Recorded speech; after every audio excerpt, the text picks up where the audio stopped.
A paz do Senhor Jesus. Vamos começar mais um cafezinho com Jesus, amém?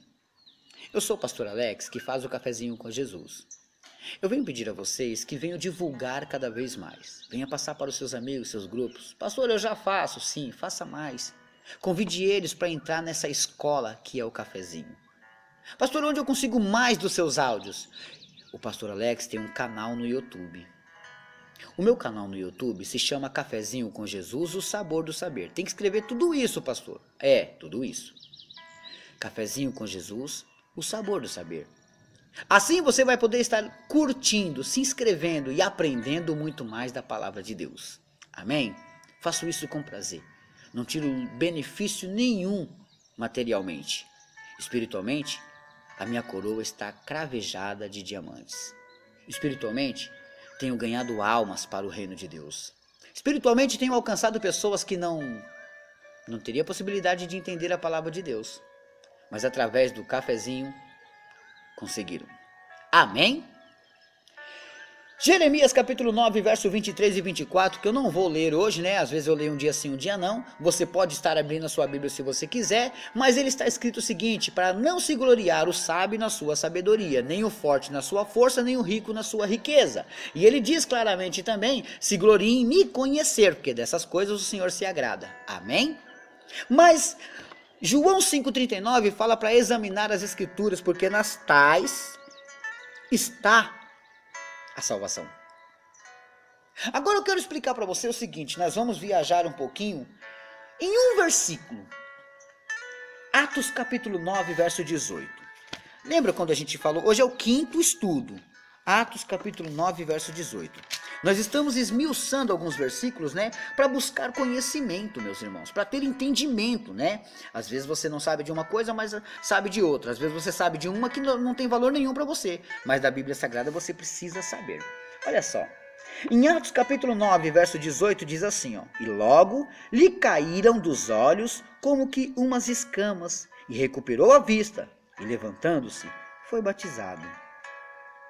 Esse versículo 18, do capítulo 9, está narrando a história de Saulo. Quem foi Saulo, pastor Alex? Saulo era perseguidor da igreja. Saulo, ele entrava nas casas e arrastava os cristãos. Saulo levava às prisões, porque ele não queria que aquela palavra de Jesus se propagasse. Ele acreditava que aquilo não vinha de Deus. Saulo adorava a Deus, mas não aceitava Jesus. Até que nesses momentos do capítulo 9, se você estudar ele todo na sua casa, Saulo tem um encontro com Jesus. E aí, Saulo se converte. E Deus muda o nome dele de Saulo para Paulo. Agora, se tornou o grande homem de Deus. Um homem que poderia levar o evangelho do Senhor. Um homem que podia pregar a palavra de Deus. Ele estava a caminho de Damasco. E ali mesmo, ele morreu para o mundo. Ele era um vaso escolhido para Deus. E foi assim que começou a história de Paulo. Mas Paulo era cego espiritualmente. Paulo não enxergava que a obra de Jesus era de Deus. Paulo, com a sua grande ignorância, biblicamente falando, não conseguia enxergar, porque ali ele enxergava uma seita, ele achava que aquilo não ia muito longe, logo ia parar, mas aí ele pede cartas para buscar os cristãos, para aprender os cristãos, para que aquilo não continuasse, até que ele recebe um conselho de Gamaliel, o seu mestre. E Gamaliel fala para ele: olha, se isso for de Deus, vocês não vão conseguir parar. Mas se não for, logo mais isso para. Paulo agora, com as suas escamas caídas, ele enxerga o quanto ele perseguiu. Paulo, ele percebe agora que ele não pode mais continuar da maneira que está. Ele tem que aprender muito mais de Deus. E Deus começa a derramar sobre ele muito mais sabedoria. E já a sabedoria que ele tinha, dada pelo próprio Deus. Agora Paulo começa a mostrar para o mundo. E ele traz para nós as cartas que ele escreveu. Paulo agora começa a mandar cartas para as igrejas onde ele fundou. Paulo agora ele escreve a sua epístola aos Romanos. Depois ele escreveu a primeira carta e a segunda carta para os Coríntios. Depois ele mandou uma carta para os Gálatas. Depois para Éfeso e depois para os Filipenses. Depois ele mandou uma carta para os Colossenses.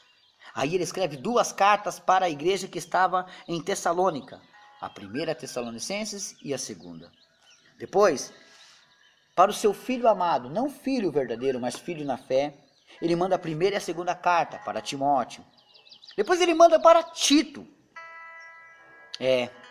Agora, o próprio Paulo, ele tem uma maneira de trabalhar que as pessoas começam a persegui-lo, vendo que ele está fazendo agora crescer o evangelho. Ele manda para Filemão e ali encerra. Paulo está agora totalmente dependente de Deus. Está trabalhando para Deus. E nessa maneira, Paulo faz a obra. Só que o problema todo não é isso. É que agora ele tem que pregar para os seus companheiros que estavam cegos juntamente com ele. Talvez alguém na sua casa ainda está com essas escamas que caiu das vistas de Paulo. Às vezes essa pessoa não enxerga o evangelho como você está enxergando. Não enxerga as coisas como você está enxergando. Vou te dar uma lição aqui, ó. Já que o tema fala faltou conhecimento, eu vou te dar um conhecimento. Você vai ver muito na Bíblia Deus recebendo adorações e ele sente isso pelas suas narinas. É como se Deus comesse, se alimentasse pelas suas narinas. Ele sente o cheiro suave, então ele se alimenta pelas suas narinas. A nossa carne se alimenta pela boca. Jó disse que nós, os cristãos espirituais, se alimentamos pelos ouvidos. Então aprendemos aqui, meus irmãos, que os sentidos são diferentes. Agora o que tem que acontecer conosco? Tem que acontecer que as escamas têm que cair. Você tem que orar. Como foi pregado no primeiro áudio de 2 Coríntios capítulo 4, verso 4. O povo está cego, você tem que orar para que eles voltem a enxergar. Faltou conhecimento por causa que tem cegueira. Paulo estava cego. Paulo era cego. Só que Paulo voltou a enxergar. Deus abençoou que ele voltou a enxergar. Caindo as escamas de seus olhos, ele conseguiu ver o verdadeiro evangelho. A sua luta não é contra a carne e contra o sangue, mas é contra espíritos malignos. É contra espíritos que você tem que procurar, lutar, vigiar, que querem derrubar você. Paulo, ele tem um trabalho de levar o evangelho para todas as nações que puderem ser alcançadas. Só que enquanto a sua vida dura, ele vai mandando. Agora o trabalho está conosco, porque não deu para ele mandar para todo mundo. Agora, você tem que levar o evangelho, para que esse evangelho resplandeça sobre aqueles que ainda estão cegos. Como pode você criticar uma pessoa que bebe, que fuma? Ele não conhece a verdade. Não tem como ele se libertar se não for pregado para ele. Não tem como ele saber que é pecado se alguém não ensiná-lo. Pastor, mas eu já falei. Sim, mas ele ainda está preso no pecado. E não é você que liberta. A Bíblia fala que é o Espírito Santo que nos convence do pecado. Você pode até pregar, mas convencer é trabalho do Espírito Santo. Você pode pregar para multidões, mas convencê-los, só o Espírito Santo pode convencê-los do pecado, do juízo e da justiça. Então cabe a você continuar pregando, orando para que Deus venha trazer a vista sobre eles e para que as escamas venham cair dos seus olhos. Nós lemos aqui Atos capítulo 9, verso 18, e eu contei a história de Saulo que se transformou em Paulo. Por quê? Porque Saulo era cego, depois que voltou a enxergar, o seu nome passou para Paulo. O que isso nos ensina? Que Deus muda a nossa história. O derrotado agora é vitorioso. O que não vale nada, hoje tem muito valor. Deus vai mudar o seu nome. O que não consegue nada, acaba conquistando muito, porque Deus vai mudar o seu nome. Basta você acreditar. Acredita que Deus pode fazer maravilhas na sua vida. Eu não sei como é que está a sua situação agora. Seja enfermidades, porta de emprego, problemas na família, problemas no trabalho, problemas na igreja, na escola, seja onde for. Deus pode mudar. Mas você tem que começar a enxergar as coisas de Deus. Ore agora para Ele. Fale com Ele, Senhor. Tira as escamas dos meus olhos para que eu possa enxergar qual é a sua perfeita e boa vontade. Porque se você enxergar a perfeita e boa vontade de Deus, você não faz as coisas erradas mais. É assim que Deus quer de nós. Amém? Deus abençoe a todos e fiquem todos na paz do Senhor Jesus.